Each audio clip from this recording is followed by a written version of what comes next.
Hello friends, it's me, and today, food fight! Let's check out food theory, the ultimate food fight weapon from the food theorists. Together, let's go! Alright everyone, listen up. Tom, your job is gonna be tossing cookies like they're ninja stars. You mean my biscuits? Oh, stop being a British stereotype, man. It's not working for you. Amy, you're gonna be on tomato soup duty. I will burn them all! Okay. I feel like I should be concerned about that response, but I'm just gonna pretend like I didn't hear it for plausible deniability. Santi, you sharpen those carrots to a deadly point.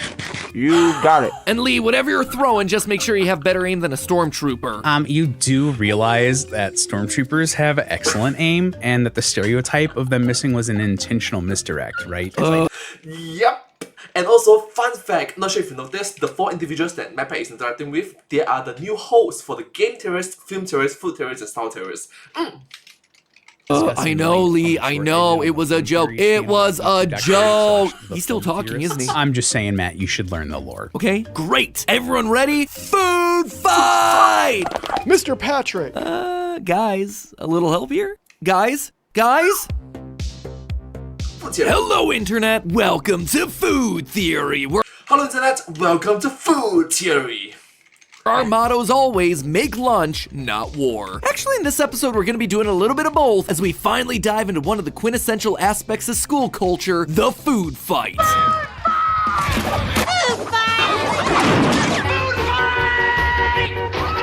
It's a pretty simple concept. Food gets thrown, someone screams, food fight, and chaos ensues. And I'm not just talking about your run-of-the-mill tossing a peas at your friend or your drive-by pie in the face. I am talking full-scale pandemonium.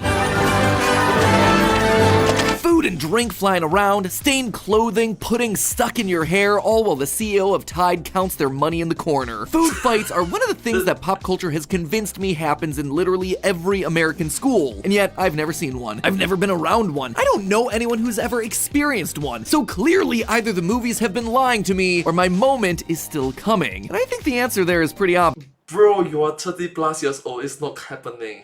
My moment is coming. Which means that when it happens, and it will happen, I don't want to waste my chance. I need to come in prepared, and so do you. Which is why today's episode exists. When you get into your inevitable food fight, what is the best strategy to win? Oh, Bro, it's not inevitable, bro. I'm sorry, you weren't aware that there were winners and losers in a random melee of people launching food at each other? Didn't you see the second word of the phrase? It is called a food fight, and But it's a random melee. Random. with any fight, there are always going to be those who come out on top and those who are at the bottom. And we theorists, we are nothing if not winners here. So break out your plastic trays, thermoses, and Lunchables, friendos. It's time to dive into MapPat's food fight strategy guide. When the inevitable food apocalypse arises, what do you hope you packed in your superhero lunchbox to win the #1 victory royale? First, we should probably set our criteria for what exactly winning the food fight means, because really, we could be talking about 3 very different styles of fight here. One is the traditional food fight, covering your enemies with the most possible food and staining their clothing so they continue to feel the sting of defeat later on laundry day. Option 2, literally trying to use normal food to knock out your opponent, hurling Honey Crisps at heads until they all lie unconscious at your feet. He who Please don't. It's dangerous, especially if it happens to young children's. Please don't. is still alive and breathing at the end wins the day. And of course, there's always option number 3, where you refine your food stuff into the ultimate killing machine. A scythe of celery, a beet bludgeon, a granola gun. This, my friends, is where your food is actually transformed into a weapon to fight with. Really brings new meaning to the phrase lamb shank. Anyway, since the last 2 options would likely land you with some sort of a criminal charge, we're gonna be sticking with our first route, getting your opponents as messy and stained as possible. And in true Or maybe just don't have it occur in the first place, you know, the right thing to do. food fight fashion, our arena shall be a typical American school cafeteria, blaring fluorescent lights and all. According to the North American food equipment manufacturers, a cafeteria fit for 100 people would get us in the ballpark of 1,600 square feet, or a 40-foot by 40-foot room. So, with our conditions all set, let's strategize, starting with our attack position. The first food's been flung, the powder keg's about to erupt. So where I don't think I can agree with the space size because, well, human population is decreasing. Not sure if you recognize it. Maybe in some countries it's increasing, but I'm talking from a point of view of Singapore. I'm talking from a point of view of a lot of Asian countries is decreasing. So our canteen, our recess period, the place is getting smaller and smaller. You know, supply demand. If the supply is getting smaller and smaller, no point having a big canteen with not enough students to occupy it. You get the point. Are we dropping, boys? Now, you might initially be thinking, Pat, I'm not trying to win a food fight. I'm just trying to get out of there without ruining my new Jordans. And I feel ya. I wouldn't want to stain my recently restocked Pat signature jacket turquoise edition available on theoryware.com while supplies last either. As such, your first I just love it that Pat just drop in, merch. instinct would probably be to dive under the lunch table. And that makes intuitive sense. It provides cover from debris and gets you out of the line of sight. However, well sure, you might be safe from some food that falls from the air, it also makes you a sitting duck. Those lunch tables are a nightmare to climb out from under, especially if you're talking about the fold-up ones with built-in benches. As such, if someone notices you hiding, you have nowhere left to go before you get ketchuped. Nope, if you're trying to get yourself out of the line, You get trapped.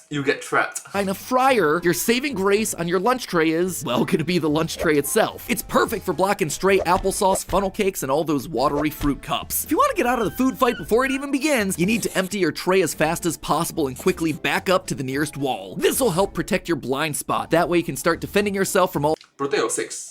the tater tots and subpar pizza that's whizzing past your face. Plus, as we're about to discuss, most food is not aerodynamic or stable enough to make it all the way across a typical cafeteria. As such, you being at the edge of the room is gonna result in most attacks landing long before they ever get close to your kicks. I mean, have you ever even tried to throw a slice of bologna? I feel embarrassed for it, flopping around in the breeze. That thing is barely making it a few inches, let alone dozens of feet, leaving your feet nice and clean. That said, this is your once-in-a-lifetime food fight moment here. If you're not taking full advantage of the opportunity to fling some foodstuffs in the hopes of staying completely clean, you might technically win the battle, but you're losing in spirit. Which means that the best defense here is going to be a strong offense. And knowing that our victory conditions mandate food sticking out our opponent, staining their clothing, and not knocking them unconscious, anything that could bounce right off or cause serious bodily injury is automatically ruled out. Remember, we're trying to cause a food mess, not a legal one. So hurling apples, water bottles, silverware, all of that's a no-go. Other relatively useless foods here include cold cuts, chips, You mean crisps? I don't, breads, most proteins like hot dogs and hamburgers, It's like, you mean this? No. as well as french fries. Chips. I already said chips, Tom. Try to stick with me here. But while throwing a bottle of water might be a bad idea, spraying a bottle of water or another liquid can be a definite win if you're doing it right. Not only making an immediate visual difference in your opponent, but also making them stickier for all subsequent attacks. Milk, water, juice, all of them are readily available in a typical cafeteria, and they can travel far provided that you know what you're doing. Well, it might be tempting to yeet those milk cartons and juice boxes I just love the slow comedy, like, ding. hoping they're gonna pop like a water balloon. Odds are that's not gonna happen. Structurally, those paper containers are glued too tightly for that. Instead, if you can just get your hands on anything with a spray tip, like those Gatorade bottles with the twist cap, that is gonna be your best option. Or even better, you can give yourself a makeshift super soaker by taking a trusty pen from your backpack and poking a hole in the cap of a water bottle. Just give it a good squeeze, and suddenly you have a Dasani delivery service that'll douse the field. So how effective would a MacGyvered super soaker be in this sort of scenario? Well, let's compare it to an actual super soaker. According to CNET's best water guns for 2023, the Temi Super Blaster water guns have a similar capacity to an average 500 milliliter bottle of water that you find in most vending machines. They conducted an experiment that tested soak factor, or capacity divided by empty time. Essentially, how quickly you can expel all the liquid from the container onto someone else. The Temi's 500 milliliters of water was pumped out in roughly 2 seconds. I just noticed this gun have a scope. Why? Why does this gun have a scope?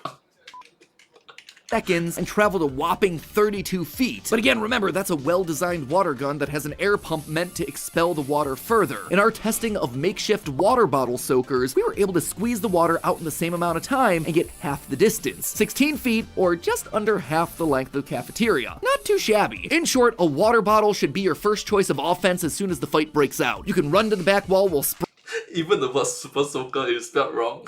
spraying people in short range, priming them for all the food you're about to pummel them with. That said, your best case scenario is going to be if you have a plastic bottle of chocolate milk. That way, you can start your opponents off cold, wet, and brown. As far as sodas go, my hope was that their high sugar content and explosive carbonation could create some quick and sticky chaos, but alas, the caps are much thicker and harder to poke through when it comes to the plastic bottles, and while shaking and tossing a can seemed like it could be a winning scenario, more often than not, you wound up with a dud, or you got more on yourself than the But having opponent. said that, you Meaning, must if I want to recognize win that this But having said that, you must recognize that this doesn't always happen. For example, Diet Coke is not always available for different schools. Some schools don't allow it, you know. So yeah, that's that. Food fight, I'm gonna have to leave the Diet Coke behind. By the way, this is just a question for the comments, but does your school allow sodas? Because I know mine didn't for a really long time. Let me know down in the comments. I'm curious where it sits these days. See? Explanation. Alright, enough about drinks. Let's move on to the main course. What actual foods would be best in a food fight? Let's place ourselves in the crocs of a child when the food fight erupts. What traits should we be considering for our potential projectile? First things first, we need to prioritize throwability. If you've ever been in a snowball fight and you had the misfortune of using loose powdery snow, then you know that structural integrity is gonna make us or break us here. We need to I don't think I've been to a snowball fight before. Singapore, I'm sorry. The only place that I can think of is there's a facility in Singapore called Snow City, in which we experience snow, but we don't go there much. Last time we go there was like 20 plus years ago. find foods that, when thrown, actually make it all the way to the target. Well, you may be able to get a nice handful of spaghetti or mac and cheese. When thrown, there's gonna be a wide berth of sauce and cheese flying everywhere. Basically, Shotgun. those guys are like the shotgun of food fighting. Widespread, high damage, but short range. So what cafeteria food should we be reaching for if we want to maximize throwability? The obvious answer to me, and to America's Diner Denny's, is the good old mashed potato. And for the gravy on top, make a little hole in the center and pour some gravy in. Close that hole up and bam! Exploding mashed tater ball. And the odds are in your favor that mashed potatoes are gonna be around. Looking across a wide smattering of school lunch menus, on average, the humble mashed tater is offered as a side dish at least every week and a half. Assuming it's not a mashed potato day though, other foods that would serve a very similar function. Yeah, it makes a very good point, because the only experience in my childhood in which I have mashed potatoes was in KFC, McDonald's, you know, fast food. I don't eat them in school because the school don't allow them in Singapore from back in my days, you know, decades ago. In the heat of battle would include gobs of meatloaf, bread or rolls that were dipped in water, cups of pudding, and wadded up pizza balls. Rule number 2, find food, preferably pizza.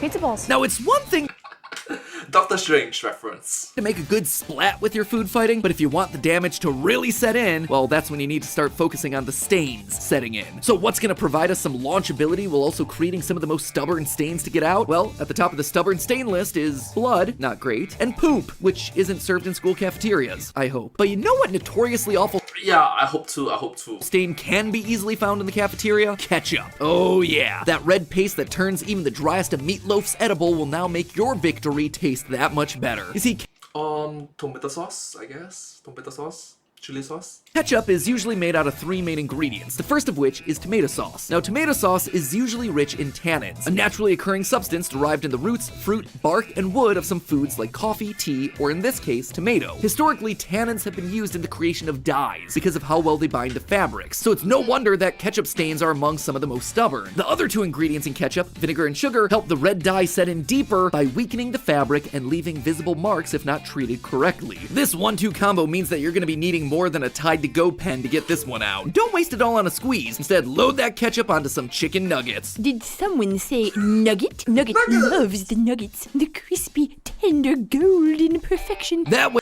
Kindergarten reference, I get it. we can coat our nugs in ketchupy goodness and launch them clear across the cafeteria. Their size gives you good launchability, and their number gives you a good rapid fire option. Another high stain route to go here, blueberries. A blueberry's high sugar content can cause deep stains, especially the longer they're left on the clothing. Blueberries also get their color from the compound anthocyanin, which is one of the chemicals that we use to dye fabrics. So much like tannins, makes sense that this stuff is gonna set into the clothing very well. One other bonus to everything we've talked about so far is that they all offer more than 1 round of ammunition. Multiple blueberries, repeated sprays of water, rounds of ketchup-soaked nuggets soaring through the air. That combo will supply us with more than enough firepower to last us until the teachers break up the fight. That said, we should also probably grab Yep, and once the teachers get involved, disciplinary actions will take place. So bad students, don't do this. Please don't do this. It's just a fun theory. Please don't actually do this.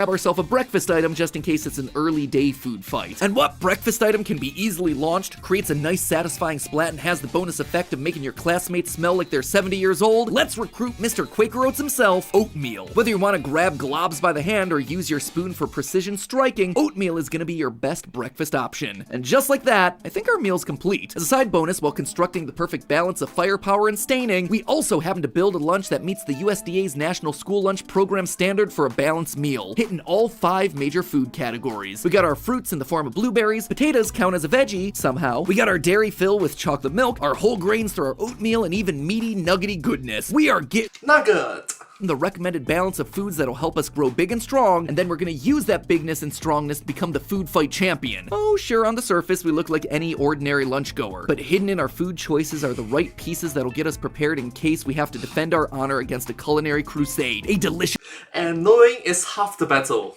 dogfight, a cafeteria conflict. Just do me a favor and don't start the food fight yourself. That right there, that's a one-way ticket to the principal's office. Seriously, it is not worth it. Just know that when the time comes, we will be there, armed with this video and knowledge that'll let you dominate. But hey, Finally gets into a food fight, the food wins. that's just a theory. A food theory. Bon appetit. And hey, speaking of school lunches, if you want to learn just how sketchy they are, munch on the button to the left. Or if you want to learn just how broken school dress codes are, that button's on your right. As always, my friends, stay hungry for knowledge, and I'll see you next week. Thank you so much for watching this video. I hope you find this video quite interesting to watch. Thank you so much, MacPat, for making this incredible video. But having said that, this video came out last year, 2023, so I'm so sorry. Yeah, I was late. But hey, that's just a theory. A food theory. Bon appetit. And I hope to see you all in my next video. Thank you so much. Subscribe. Thank you. Thank you so much.